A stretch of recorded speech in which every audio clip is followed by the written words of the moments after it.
So this is awkward. This video shouldn't exist. In 20 minutes, I was supposed to release a video that I shot yesterday. I got up this morning, watched the return of front page tech, and now here I am in front of you, wearing the same stuff that's in my next video that now won't come out for a couple of days. Thanks, Jon. Appreciate that. But listen, this is really important stuff. They're talking about a folding iPhone. Now, this has been talked about for a while, but Jon kind of clarified more, so I definitely want to talk about it. And of course I will, right after this. This is, you listening to Travis. What up, players? Welcome back. And for all you new people, welcome. My name is Travis and I do tech videos every single week and have a blast doing them. If that sounds like fun to you, sit back, relax, and enjoy the video. Anything I talk about will be in the description below.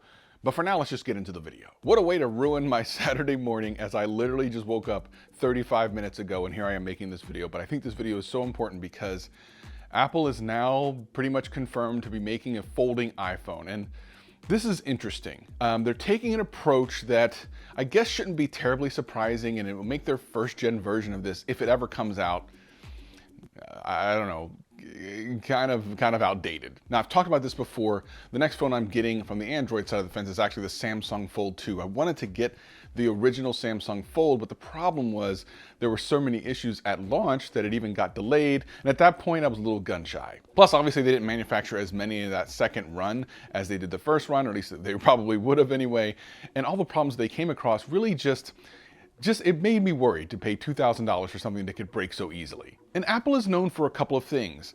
Innovation isn't always one of them. I mean, they innovate on some aspects of a phone, like the processor is usually really amazing and the camera quality is usually really great, but the actual phone design itself, other than maybe the materials, there's not really anything that's kind of like revolutionary about their phones. As a matter of fact, they'll pick a design and stick with it for several years. You've seen it from like the iPhone 7, 8, you've seen it from the iPhone 10 to now, like they all look basically the same.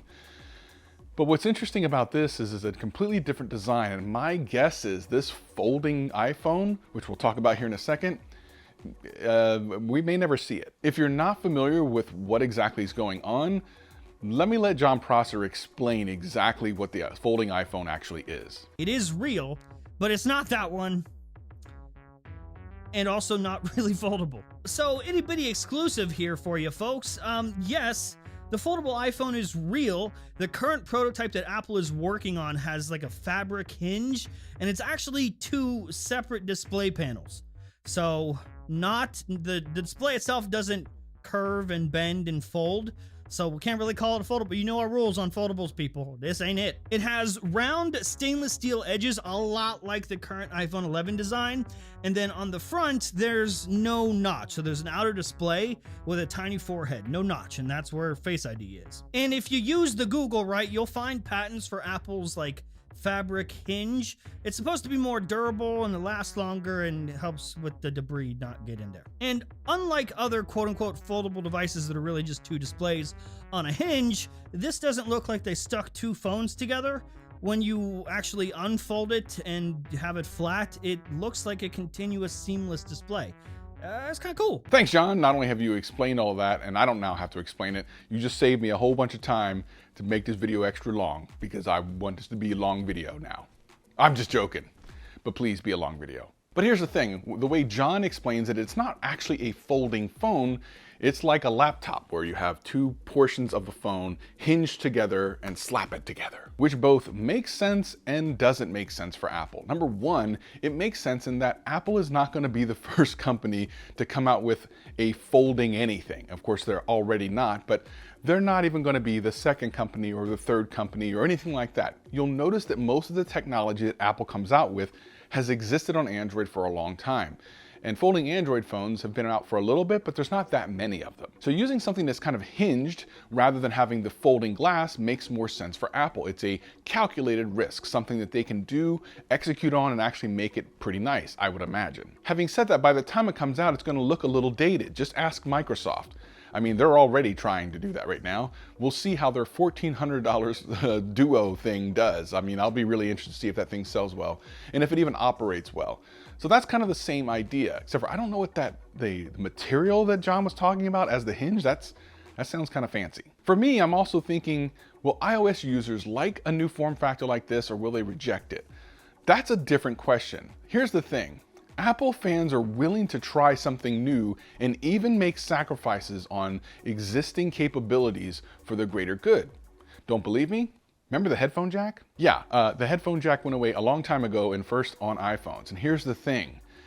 They sold so many AirPods right after that it became one of the top selling earbuds in the world. And iPhone users weren't really complaining much after that. As a matter of fact, AirPods set a new standard for not only the call quality that you can get from earbuds, but the entire industry exploded in options of earbuds. Before the AirPods came out, there were some truly wireless earbuds out there, and the quality, unless you paid a lot of money, was pretty suspect. Right now, there are a billion types. Just take a look at Amazon, and the quality on all of them, or at least the vast majority of them, is actually really good. This is something that didn't exist before the AirPods, and it pushed the industry forward.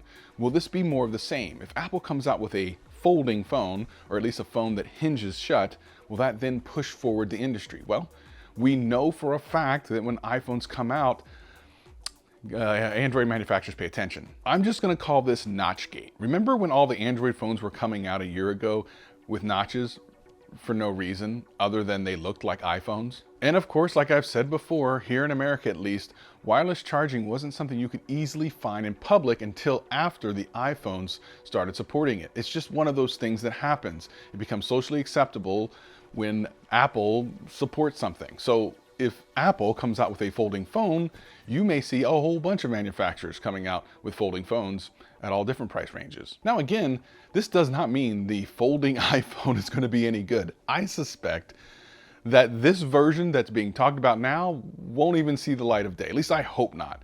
The one that I want to see is like that fancy dancy one you see here, and that looks cool. I would like that. I'm actually interested to see what Apple can do with basically a folding laptop for a phone. I mean, that's what it is when it's hinged in the middle. It would be really interesting if they waited and made their first phone a completely folding display, much like the Galaxy Fold. Now, I don't think that's going to happen. I don't think they're going to do that anytime soon. I think if you're really expecting a folding iPhone, you're going to be waiting a long time. And if they do come out with this version of their folding phone, I mean, I'd be a little surprised. It just sounds like it's some type of concept. Now, even Jon doesn't have a launch date for this thing, which means it's way far out. And which means, much like AirPower, it could be completely canceled before it ever comes out. But are you excited for this possibility? Let me know in the comments below. I'll tell you right now, I would not hold my breath for this thing. I don't think it's gonna happen. But you know what? I have some other videos for you right here about some rumors about the iPhone 12, and then some other videos here. By the way, the video that was supposed to come out today will come out in a couple more days. So I'll see you then. Peace and love.